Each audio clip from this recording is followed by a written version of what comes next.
It's time to talk about the PTB. Hey, right out the gate, apologies for having such a dirty, nasty sounded voice. It's because I'm recovering from an awful sore throat and it has just ravaged my voice. But we got to go over these PTB changes. At the time that I'm filming this, these PTB changes actually just came out like less than 30 minutes ago, I believe. So this is hot off the presses, me filming this. I don't know when it's going to come out, but at least at the time of filming, this really was hot off the presses.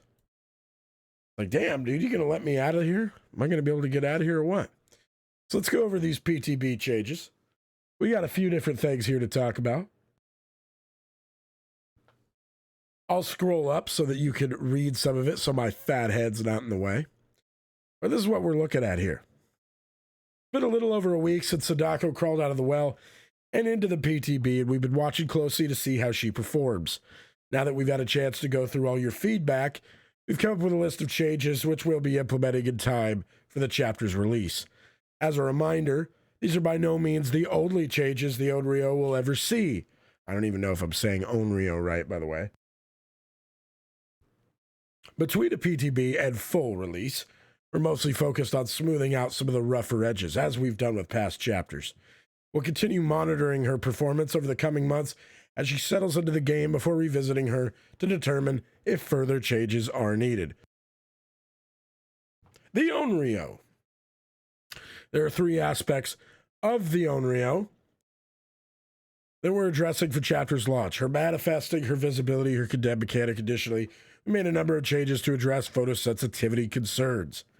Number one, manifesting. The first of these changes involves speeding up Onryo's manifesting and demanifesting speeds. Decreased manifesting charge time to 1.5 seconds. Decreased demanifest charge time to 1.5 seconds. Smoothen the movement speed transition from manifesting. Put simply, these changes not only make her feel better to play, but also make manifesting and demanifesting more practical in a chase. Now, personally, I don't really know how to feel about this. I don't know. It seems like it's just going to make her more annoying to play against. Like she's going to be like a new spirit where like you can't really see her that well while you're in the middle of a chase. But I mean, I don't really know. She's so bad that I don't really see anything they could do to her that are going to make her good. Just more irritating to play against. Next one is visibility. While the Onryo is demanifested, she is intermittently visible, so she does the in and out sort of thing that Freddy does.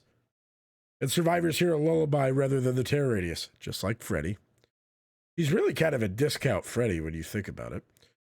On more open maps, however, it can be easy to spot her sporadically appearing as she approaches. With that in mind, we made the following changes. We've decreased the max visible range while manifested to 24 meters. Decreased terror radius to 24 meters. So now it's going to be much easier for her to get the drop on survivors. I don't think that really matters anyway, because very rarely is she going to just run at you. Like, I feel like my time spent on the PTB, the majority of the time after the very beginning of the game, when she finds the first survivor, the majority of the time when she got into a chase with a new person, it was because she teleported to a TV. So I don't think that this is really going to affect much, because most Onryos that I played against weren't hooking somebody and walking across the map to the next survivor. They were hooking somebody and teleporting through a TV to the next survivor. So I don't know how much this is really going to affect her. Doesn't really seem like it's going to affect her much at all. And, you know, when Deathslinger had a small terror radius, that was a problem because he has range. So it's like, you don't even know he's nearby, and then all of a sudden, boom, you're getting shot with a harpoon. That's not the case with the Onryo. She doesn't have any kind of range whatsoever. So, you know, not being able to see her until she's 24 meters away is not a huge deal. I don't think this change is really going to do anything for her personally. And then condemned. Now this is the big one. This is the one I might be worried about. The Onryo's condemned mechanic allows her to instantly kill a survivor when their meter is full. Survivors need to manage their condemned meter, otherwise risk an early death. While condemned kills aren't meant to happen often, we felt this mechanic was a little undertuned for the PTB, so we made the following changes. Decrease the amount of condemned removed when inserting a tape to 3 segments. It was 4. Decrease time taken to passively gain a condemned segment while holding a tape to 25 seconds. It was 30. And the add-on Yochi's Fishing Net decreases time taken to passively gain a condemned segment while holding a tape by 12%. It was 20%. By making condemned accumulate faster and making it harder to remove, our goal is not necessarily to make condemned kills happen frequently, but rather make condemned something that survivors need to manage more closely. Lastly, we reduced the effect of the Yochi's Fishing Net add-on accordingly to match the change to the base time. So after reading that, I will say I'm not worried about it, because in my head I thought to myself, well, this could be a problem because it could become a thing like Pinhead, where Pinhead is really mediocre against people who can communicate, against survive with friends, but he's downright overpowered against people who are in solo queue and have no way to communicate. Why is that? Because there's no way for survivors to communicate who needs to go grab the box. And that creates a bunch of free pressure, because you collectively as a team need to take care of that box. So if 2 people leave their gens to go take care of the box to stop a chain hunt, that's a ton of free pressure for Pinhead. If nobody goes and gets it because you can't communicate and everybody's sitting there thinking, oh, somebody else will deal with it, that's a huge amount of pressure generated for Pinhead. That's not the case with Sadako here, the Onryo, because each person kind of has their own personal box that they have to deal with in a way, which is, instead of a box, it's a videotape. So this isn't bad. Going from 4 segments to 3 segments, I don't know how much difference that's really going to make. Like, I'd say probably on average, that's going to make it to where you're going to have to make 1 more videotape play to reduce your condemned status. How much extra time is that really going to waste in a given match? Like 20 seconds?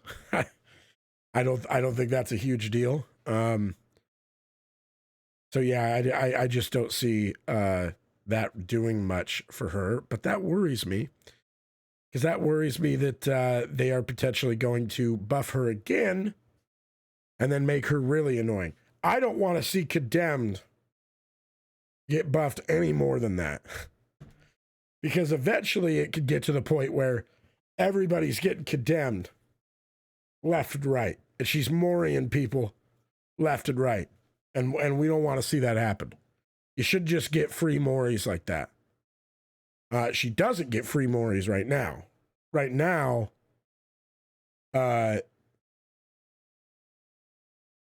you know, she gets Moris if you aren't doing your job as a survivor, but we don't want to see that get to a point where it's like really irritating on the survivor side. So I think it's fine where it is. But she's probably going to need to be buffed in other ways to make her not dog water. The last one is Photosensitivity. Cool. Some of her visual effects can be jarring on the eyes. What do you want to bet? That they're going to change some of these, and that's going to be the thing that people freak out about the most. Like, I read this, and it was like, we reduced the intensity of the Onryo's attack VFX. And I was like, I bet they did something to where, like, that cool, like, spell, that curse she casts on you, they probably made it look really poopy now. And now people are like, what the hell? That was like a really cool attack animation. It's super unique. And now you guys screwed it up. Something like that's probably going to happen. Now, here's the big one that I care about the most. I can't scroll any further, so my big ass head's going to block the way, but you can see the relevant information. By the way, it says at the bottom, disclaimer, that my head is blocking, that all of this is going to be available when the chapter fully releases. So it's not something that goes live on the PTB right now. I don't even know if the PTB is still going, but yeah. Parental guidance, if you didn't know, is that gimmick where whenever you stun the killer, you leave no pools of blood, no scratch marks, and make no noise for X amount of seconds after you get the stun. The original version of the perk was you would do all that for 8, 9, 10 seconds. So we'll say 10 seconds because that's the tier 3 version. They've reduced it to now be 7 seconds. I don't get it.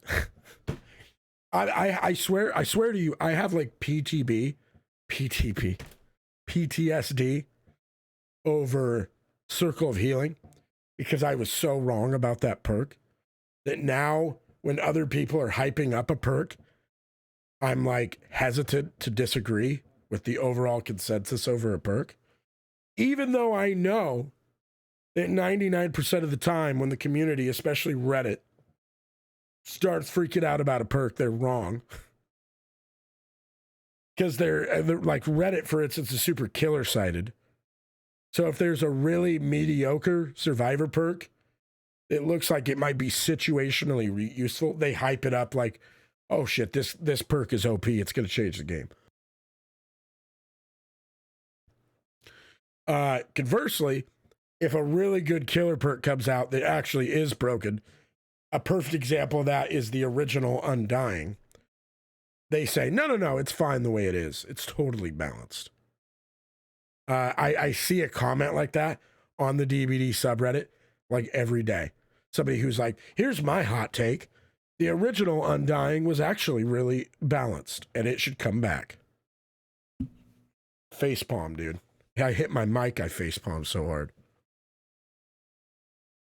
For this perk, anyway, the point of all that little tangent I went on, I don't get it. I don't get this perk. I hear a lot of people talking about how they think this perk could be really good. I think it's terrible. I don't think you'll ever see it be used. So you don't leave any scratch marks so essentially it's like Lucky Break.